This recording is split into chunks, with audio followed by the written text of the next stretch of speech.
여러분 안녕하십니까. 이번에는 서울 도봉구 방학동에 있는 조선 제10대 임금 연산군묘, 그리고 세종대왕의 따님이었던 정의공주 내외분묘를 다녀왔습니다. 버스에서 내리면 연산군묘가 아주 가깝습니다. 80m. 그리고 맞은편에 정의공주 묘가 있습니다. 정자가 묻기를 취녀 유길일이사 여지하, 취녀 여자를 취하기로 장가들기로 해서 길일 좋은 날을 정했는데 죽었어. 여자가 여지하 어떻게 하지요? 공자왈 서자최이조 기장지제지 부사역여지. 자, 요걸 말씀을 드릴게요. 서가 이걸 제최라고 안 읽고 자최로 읽습니다. 자최라고 하는 건 굵은 배로 맨 상복입니다. 상복을 입고 기장이 제제예요. 장사가 지내고 나면 그것을 벗어라. 부사역여지. 남편이 죽어도 또한 그와 같이 한다. 그래가지고 조씨를 말이죠, 입궁을 시켜요. 그래가지고 그 어린 여자아이를 상복을 입혀가지고 여궁지지래. 궁주의 예. 궁주라고 하는 건 가장 왕의 첩이나 인첩 중에서도 끝에 있는 겁니다. 궁녀보다 조금 높은 그런 예로서 갖춰요. 그런데 여기 봤더니 국사편찬원에서 이렇게 번역을 했어요. 정자문왈 취녀 유길일이사 여지야. 여기를 뭐라고 그랬느냐 하면 국사편찬원회에서는 며느리 보려고 혼인 날짜까지 받아놓고 죽었으니 어떻게 하면 좋겠습니까? 했는데 그 뜻이 아니에요. 며느리가 아니고 취녀, 마누라입니다. 아내를 취하려고 날짜를 정했는데 아내 될 사람이 죽었단 말이죠. 여지야 어떻게 해야 합니까? 이렇게 됩니다. 서자최이조 기장이 제지 부사역 여지. 자, 여기 보세요. 공자가 말하기를 사위될 사람이 자최를 입고 조문해야 하며 장사 지낸 뒤 복을 벗는 것이요 남편 될 사람이 죽어도 또한 그와 같이 한다 하였다 했는데, 이것은 국사편찬위원회에서 해석을 잘못한 것으로 보입니다. 서자최이조. 서는 사위라고 되어 있지만 사위가 아니라 여기서는 남편입니다. 이 서자가 어디서는 사위로 쓰이고 어떤 데는 남편으로 쓰이고 어떤 데는 아들로도 쓰입니다. 남편 될 사람이 자최. 자최는 굵은 삼배로 엮은 상복입니다. 상복을 입고 조문하고 장사를 지낸 다음엔 그것을 벗는데 부사역 여지. 남편 될 사람이 죽어도 또한 그와 같이 해야 한다. 이렇게 번역을 해야 합니다. 네? 그러니까 취녀라고 하는 건 며느리가 아니라 아내 될 사람이 죽었을 때 그 얘기고요. 여기 서라고 하는 건 남편 될 사람이 이렇게 바꿔야 됩니다. 많은 양을 하다 보면 뭐 이럴 수도 있겠습니다만 여러분들께서 혼동을 일으키실까봐 제가 지적하고 넘어갑니다. 국사편찬위에서 이걸 좀 고쳐주시기 바랍니다. 그런데 여기 보세요. 9월 25일에 조시의 의정공주, 조씨를 의정공주로 삼아요. 네. 뇌진이어야 조례의 딸이에요. 이시의 해순공주, 또 이시를 해순공주라고 해요. 운로지여야 아까 그 운로의 딸이에요. 어린 딸을 팔아먹어가지고 조례 우군 동지총재, 조례가 우군 동지총재, 내이 의정공주지부, 조례는 의정공주의 아버지다 이 말이죠. 유 상호군 배가선. 근데 상호군에서부터 이렇게 해서 가선까지 배수를 하게 돼요. 즉 무슨 얘기냐면 자기 출세를 위해서 자기 어린 딸을 이미 죽은 왕의 인첩으로 보냈다 그 말이죠. 이것이 세종 4년 9월 25일이지요. 그런데 그때 아마 세간에는 자기 출세를 위해서 죽은 왕의 잉첩으로 딸을 들여보냈다라고 하는 그런 비난이 자자했던 것 같습니다. 보시죠. 세종 6년 3월 26일 이민일입니다. 그러니까 한 1년 반 후죠. 인 유학 곽장우 의금부 동 삼성국지. 여기 유학이라는 건 아직 벼슬하지 못한 사람이에요. 그 곽장이 의금부에 갇혔어요. 처음에 이 곽장이 효령대군한테 투서하기를 노봉 유인칭 총재 조례 반인, 길에서 총재 조례의 반인은 하인입니다. 하인이라고 하는 사람을 만나서 함께 통제원에서 잠을 자게 됐는데 담화 간 장활 얘기하는 중에 곽장이 말하기를 총재 여자 조씨 입 태상전 미기, 총재의 여 자녀 조씨가 태상전에 들어간 지 그리 오래되지 않았지만 이 태상승하, 태상께서는 승하하셨으니 평생 단 무개가지리, 평생 동안 개가할 수 있는 이치가 없다, 이렇게 말을 했더니 기인왈, 그 사람이 말하기를 이 조례의 반이라는 사람이 가히 개가의, 개가할 수 있다 그러더라. 장왈 하고 어떤 이유냐 그랬더니 왈 역대 즉 가히 개가의, 대가 바뀌면 개가하는 것이 가하다라고 그 사람이 하더라. 이렇게 효령대군한테 그 집에 투서를 합니다. 그 효령대군이 그걸 보고서 의금부에 가두라 그래요. 그래서 이제 곽장이 갇히죠. 그러니까 그때 세간에는 이런 얘기가 오고 가고 있었던 겁니다. 세종 6년 4월 20일, 그러고서 바로 을축일에 의금부 삼성개활, 의금부에서 올리기를 곽장 누차 고문, 곽장을 아주 누차 고문을 했다고 그래. 고문. 언단 불일 무족 취실, 말이 일정치가 않아서 실제를 취하기에 족하지 않습니다. 왕한테 이렇게 올려요. 고문을 한 거예요. 세종 6년 4월 23일 무진일에 곽장사와 의금부, 곽장이 의금부 옥에서 죽었어요. 근데 보면 고문을 견디다 못해서 자살해서 죽습니다. 근데 그 다음 날인 24일에 의금부 제조 유정현 등청, 의금부 제조인 유정현 등이 왕한테 청하기를 조원 의율 논죄, 조원이라고 하는 죄인이 있었는데 그 사람은 법률에 의해서 죄를 논하고 곽장 수사, 곽장은 이미 죽었으나 처참 차명에 처해야 됩니다. 죽은 사람을 저자거리에 끌어내서 목을 잘라야 된다, 이렇게 주장을 하게 됩니다. 그만큼 그 당시에 어린 딸을 궁궐에 들여보내고 출세하는 사람들에 대해서 백성들 간에 수군거린 것을 알 수가 있죠.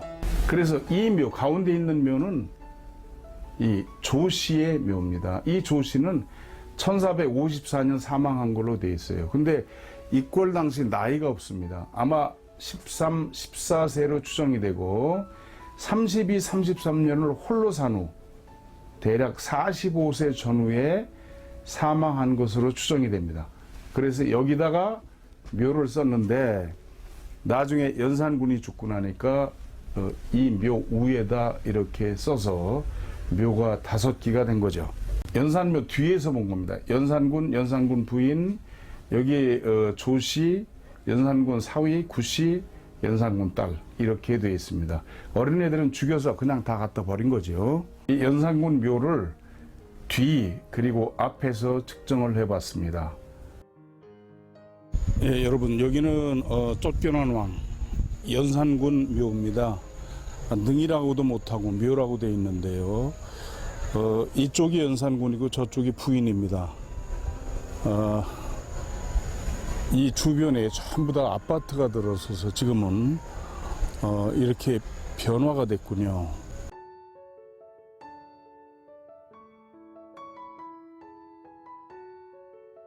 여긴 태종의 후궁, 저 끝에가 연산군 사위, 그리고 그 옆에가 연산군 딸 묘입니다.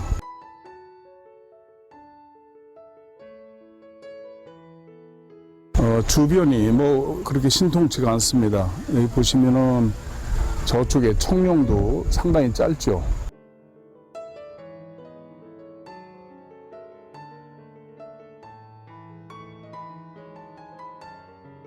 아파트에 가려에 있어서 안산은 보이지가 않습니다만 우선 청룡이 아주 짧고 이 백호도 신통치가 않습니다.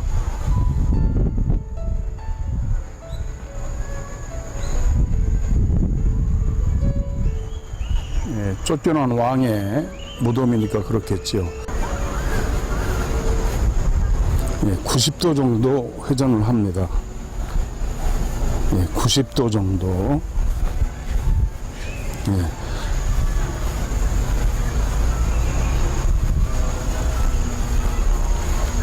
묘 뒤에 곡장, 묘를 둘러싼 담을 곡장이라고 그러는데요. 곡장 뒤에 가서 한번 측정을 해 보겠습니다.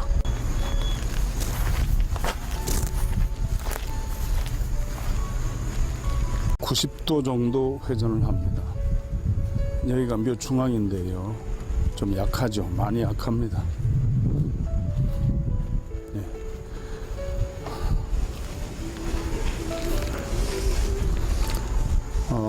여기 지형을 보시면 저 위에서 내려와서 여기가 과협이죠. 그리고 여기가 입수인데 자리는 제대로 잡았는데 터 자체가 큰 자리가 못 됩니다.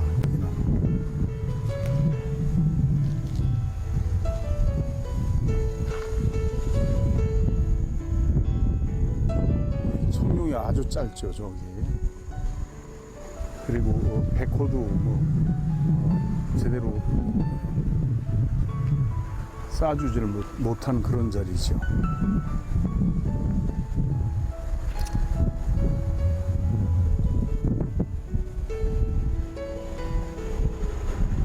보신 것처럼 혈이 꽤 넓습니다.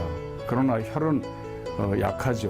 대략 이 관룡자 심융축이 한 90도 정도밖에 작동을 안 합니다. 그 연산군 묘 아래에 550년 됐다고 하는 큰 은행나무가 있습니다. 서울 방학동 은행나무라고 그러죠. 여기도 혈이 있을 겁니다. 그래서 같이 측정을 해봤습니다.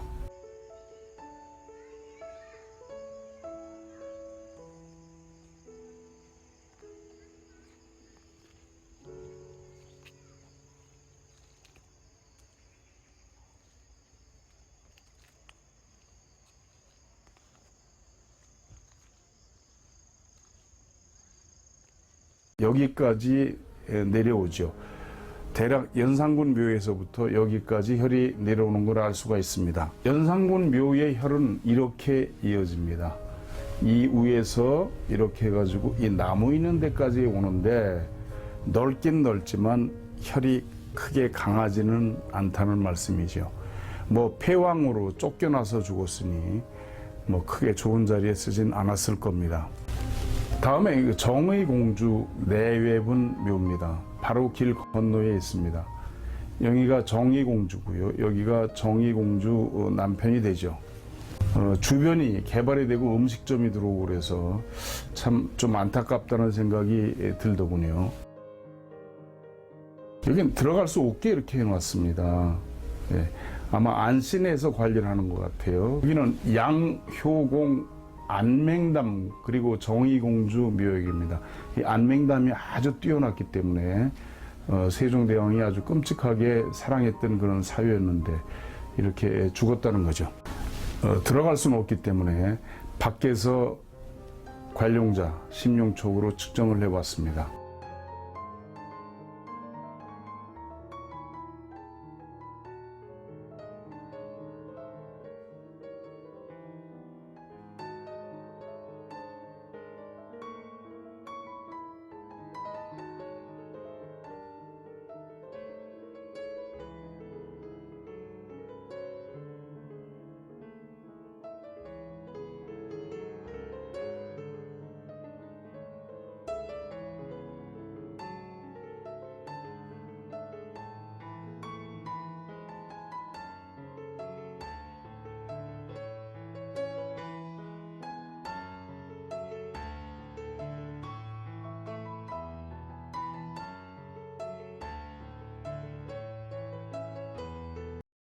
지금 보신 것처럼 연산군 묘보다도 훨씬 넓고 강하죠. 여기가 정의공주 묘는 이렇게 넓습니다.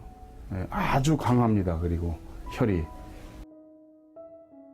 두 묘를 보고서 결론을 말씀을 드리겠습니다. 이 묘가 이렇게 있습니다. 여기 도봉산이죠. 도봉산에서 줄기가 내려왔는데 정의공주 묘는 여기 있고 연산군 묘는 여기 있습니다. 길을 건너서 마주하고 있죠. 여기가 정의공주, 여기가 연산군 묘입니다. 그런데 보시면 여기는 산에서 쭉 뻗어 내려온 걸 알 수 있고 여기는 내려와서 다시 가지를 쳐서 이쪽에 온 걸 알 수가 있죠. 그렇죠? 여기는 일직선으로 산의 본 줄기가 내려온 데고 여기는 본 줄기가 한 가지 내려와서 다시 지선으로 뻗었다가 지선에 다시 내려온 자리에 붙어 있습니다. 이런 것을 그림으로 보시면 이거는 중간에 이어졌다 그래서 간결이라고 그럽니다. 그리고 이 밑에 내려와서 이렇게 붙은 것은 지간결이라고 그래요. 그리고 이 옆에 지간의 옆에 가지의 본줄기의 옆에 붙은 것을 지중지결이라고 합니다. 지중지결. 근데 연산군 묘는 이 지간결도 안 되고 대략 지중지결에 거의 가까운 그런 자리가 됩니다.